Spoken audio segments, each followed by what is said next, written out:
슬기로운 라디오 생활 2부 생활에 도움이 되는 숫자 뉴스로 시작합니다. 먼저 첫 번째 숫자는 21입니다.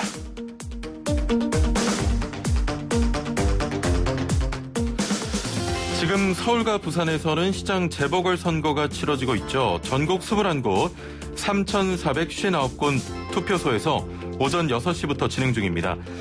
체온이 37.5도 이상이거나 호흡기 증상이 있을 경우 별도로 설치된 임시 기표소에서 투표할 수 있다고 하고요. 반드시 오후 8시 이전에 도착해야 합니다.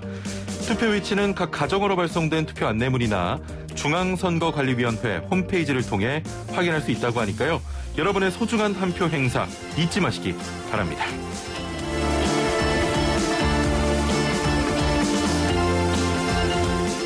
두 번째 숫자는 44입니다.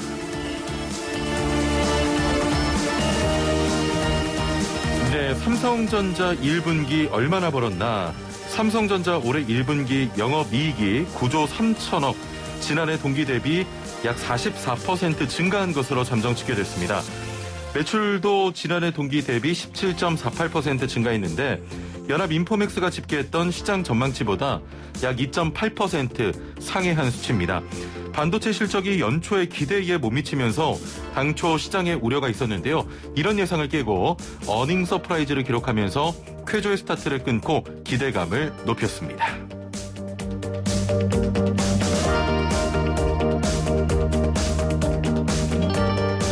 세 번째 숫자는 3입니다.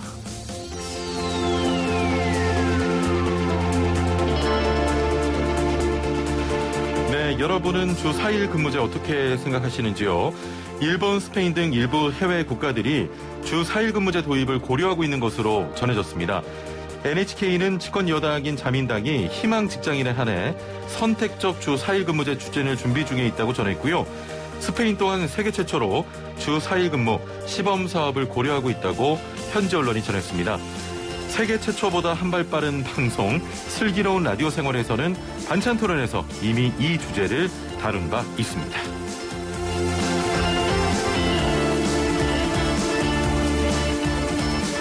마지막 숫자는 30입니다. 이제 공짜는 없다. 넷플릭스가 새벽 3시부로 30일 무료 체험 프로모션 서비스를 종료했습니다. 넷플릭스가 국내 정식 서비스를 시작한 게 2016년 1월이었으니까 5년여 만에 무료 체험 서비스를 없앤 건데요. 조만간 국내 요금 인상 가능성도 점쳐지고 있습니다. 넷플릭스는 이미 미국, 일본 등지에서 요금제를 인상한 바 있고요. 세계 각국 요금을 올리면서 수익성을 강화하고 있습니다. 소비자의 한 사람으로서 요금 인상만큼 질 높은 서비스 제공을 기대합니다. 지금까지 생활에 도움이 되는 숫자 뉴스였습니다. 자, 도로 위 사건, 사고들 당황하지 않고 해결할 수 있도록 도와드리는 교통법 상담 준비되어 있습니다. 안전하다고 생각했던 아파트 단지 내에서도 해마다 교통사고가 반복되고 있습니다.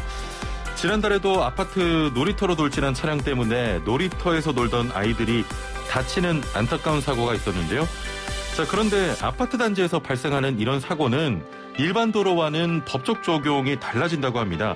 사망사고가 발생해도 이 12대 중과실 대상이 되지 않는 경우도 있다고 하는데요. 왜 그런 걸까요? 자세한 내용 함께 짚어보겠습니다. 자, 방송 들으시면서 교통사고나 또 교통법률과 관련해 궁금한 점 있으시면 단문 50원, 장문 100원의 유료 문자로 보내주시면 저희가 그런 고민들 해결해 드리도록 하겠습니다. 자, 함께 말씀 나눌 분 모셔보죠. 교통사고 전문 변호사 정경일 변호사와 함께 하겠습니다. 안녕하세요. 네, 안녕하세요. 예, 보고 싶었습니다. 네, 저도 보고 싶었습니다. 자, 오늘 퀴즈가 나갔는데요. 네네네. 퀴즈 또 잘 들으시고 변호사님의 힌트를 좀 부탁드리겠습니다. 네네네. 예.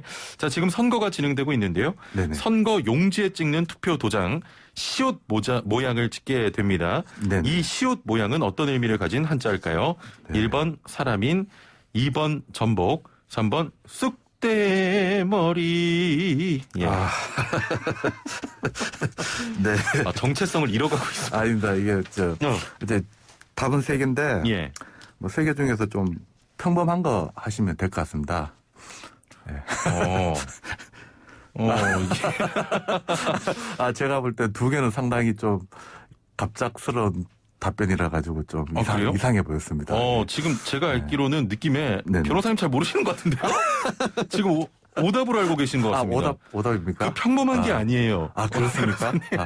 죄송합니다. 제가. 예, 이게 왜냐면, 실제로도 지금 오답들도 많이 들어오고 있는데, 네네. 은근히 잘 모르시는 분들이 있더라고요.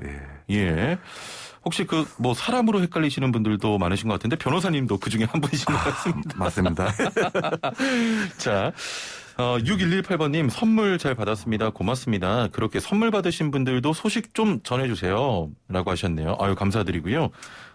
저희가 또 선물 잘 받았다고 문자 보내주시면 또 함께 이야기 나눠보겠습니다. 3562번님 지금 투표하고 집에 가는 길에 슬기로운 라디오 생활 들어요. 시민의 한 사람으로서 모두 투표하셨으면 좋겠습니다. 슬기로운 라디오 생활 청취율 1위 파이팅 하셨고요. 유튜브로 이늘푸르님께서는 이동영 작가 언제 나오나요? 왠지 오늘 동접자 수가 많다 했더니 제가 아니라 이동영 작가 보러 오신 것 같습니다. 오늘 좀 동접자가 많아서 오늘 왜 그러지 했는데 이동영 작가를 좀 보러 오셨나 봐요. 이동형의 개표 정면승부 특집 방송은 오늘 오후 6시부터 9시까지 유튜브 동시 진행합니다. 저도 나오는데요. 출연은 아니고 저 스튜디오 바깥쪽에서 구경하러 나옵니다. 참고해 주시고요. 자, 변호사님 본격적으로 좀 말씀 나눠보겠습니다. 네네네.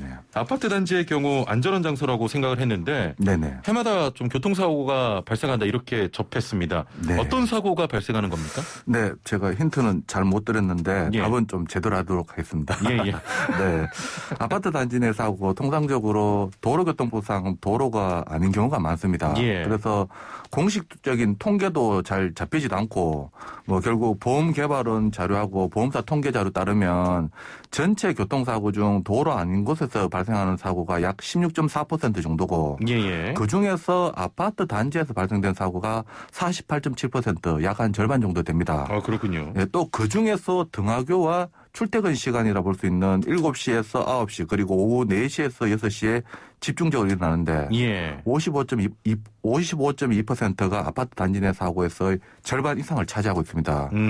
사고 유형 본다면 차대차 사고보다는 차대 보행자, 차대 자전거와 같은 교통약자 사고 발생 비율이 높고 또 음주 무면허 사고도 빈번히 발생되고 있습니다. 그리고 또 이와 같은 아파트 단지 내에서는 무면허 운전을 해도 사고 발생 안 하면 처벌받지 않으니까 아파트 단지 내에서 운전 연습하는 경우도 있습니다. 잠시만요. 아파트 단지 내에서 음주운전을 해도 처벌이 안 된다고요? 아니요. 무면허 운전. 무면허 운전. 네네네.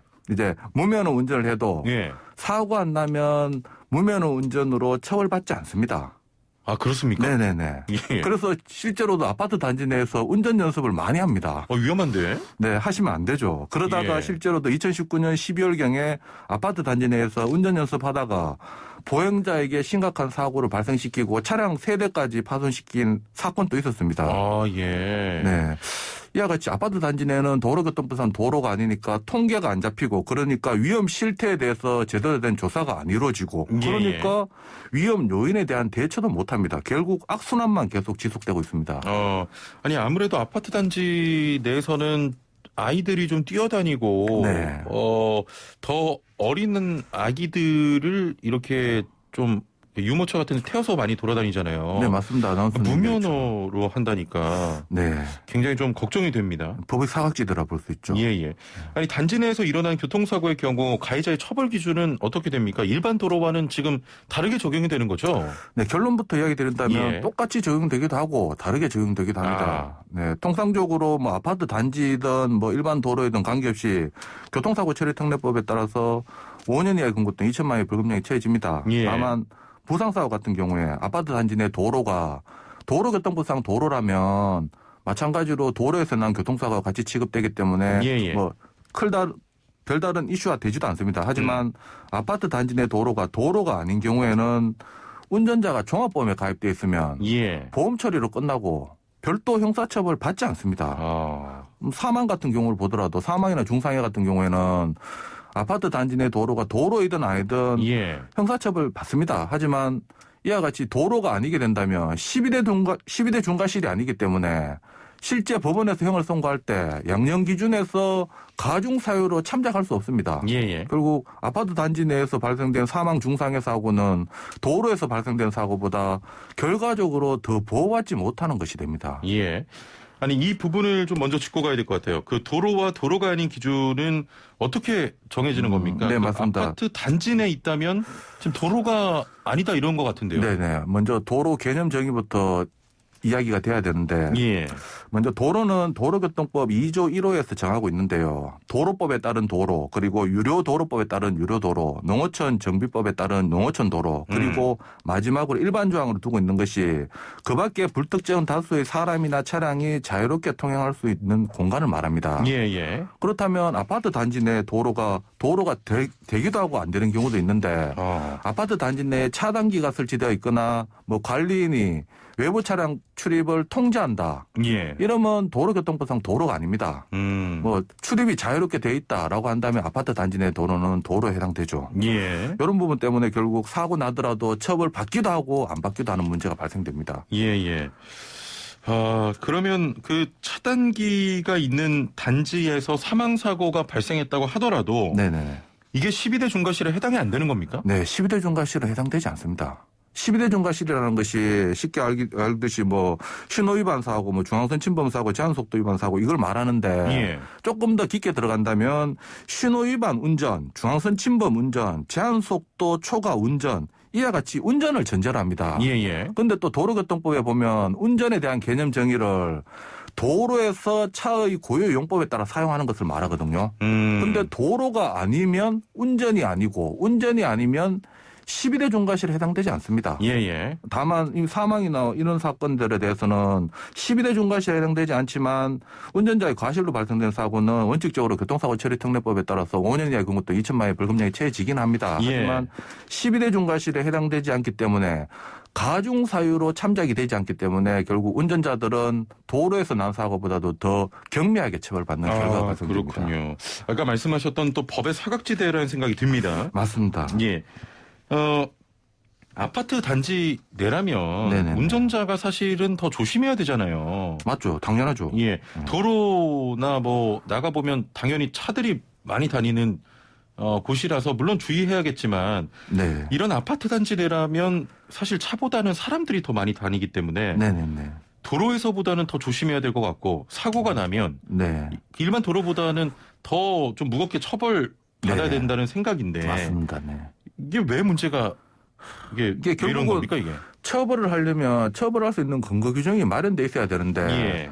뭐 12대 중과실에 해당된다면 거기에 따라서 가중처벌하고 그것도 안 된다면 뭐 특별법을 만들어서 가중처벌하고 있잖아요. 예. 최근 법들 보면 윤창호법도 만들어지고 뭐 민식법도 만들어지고 하는데 지금 문제는 이와 같은 윤창호법 같은 경우 음주운전 여기에 대해서 음주운전을 안 되니까 가중처벌한 것이고 또 예. 민식법도 어린이 보호구역 12대 중과실로 안 되니까 또 가중처벌한 것인데 예. 지금 아파트 단지 내 사고는 12대 중과실 유형에 포함되지도 않습니다. 아예 운전이 아니기 때문에. 예. 이런 부분이 가장 큰 심각한 문제고요. 결국 이런 문제 해결하려면 아파트 단지 내 도로를 도로교통법상 도로로 뭐 편입시키거나 사실 이와 같이 편입시키려면 또 사적 자치의 영역이 침해된다는 문제도 있기 때문에 이와 같이 도로로 편입 못 시킨다면 도로 외 구역에 발생된 사고도 뭐 운전자들이 종합보험에 가입돼 있어도 처벌할 수 있는 근거 규정 마련이 필요해 보입니다. 야, 변호사님 저 듣다가 좀 궁금한 게 있는데 네네네. 지금 사적 자치라고 말씀하셨는데 네. 이게 저 아파트 단지 내 도로를 일반 도로로 편입시키는 게 그렇게 어려운 문제입니까? 이제 그렇게 돼버린다면 예. 기존의 아파트 단지 내 도로는 그 아파트 입주자 회의에서 자치적으로 자기들이 사적 자치에 따라서 관리할 수 있었던 것이 이제 경찰의 어떤 횡단보도나 이런 도로교통법이 적용되게 된다면 예. 어떻게 간섭으로 볼 수도 있죠. 이런 부분 때문에 간섭으로. 법의 보호를 받는다는 것이 좋은 면도 있지만 나쁜 면도 있기도 합니다. 예. 이런 부분 때문에 뭐 도로로 뭐 무작정 편입시키자라는 부분은 한계도 있긴 있습니다. 실제로 이런 목소리들은 나오고 있습니까? 네, 나오고 있습니다. 실제로도 도로교통법상 아파트 단지 내 도로를 도로교통법상 도로를 편입시키자는 주장도 있고 또 입법안도 많이 있었습니다. 실제 다 폐기돼서 그렇지 또 아파트 단지 내나 도로 외 구역에서는 보행자를 보호할 의무 근거 규정을 마련해서 위반하면 형사처벌하도록 하자라는 입법안도 있었는데 실제 지금까지 만들어진 것은 하나도 없습니다. 예. 그 애플리케이션으로 저희 슬라생 좀 오랜 애청자 분이신데요.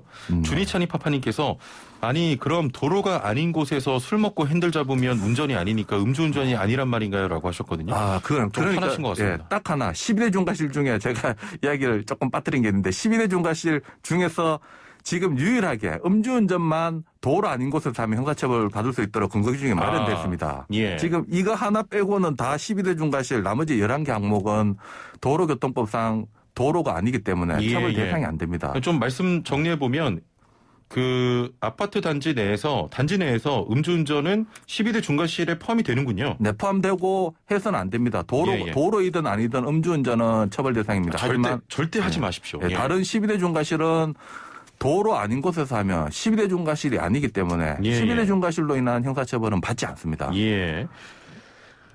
도로로 해당되지 않는 상황이고 반대로 오래된 아파트의 경우 차단기나 경비원의 관리가 없는 곳들도 있는데 네. 주차장에서 차량끼리 부딪히는 경우는 뭐 흔하잖아요. 네네네. 이런 경우도 도로에서의 교통사고로 처리가 안 됩니까? 됩니까? 네, 문제는 주차장이 도로이냐 아니냐가 문제가 되겠죠.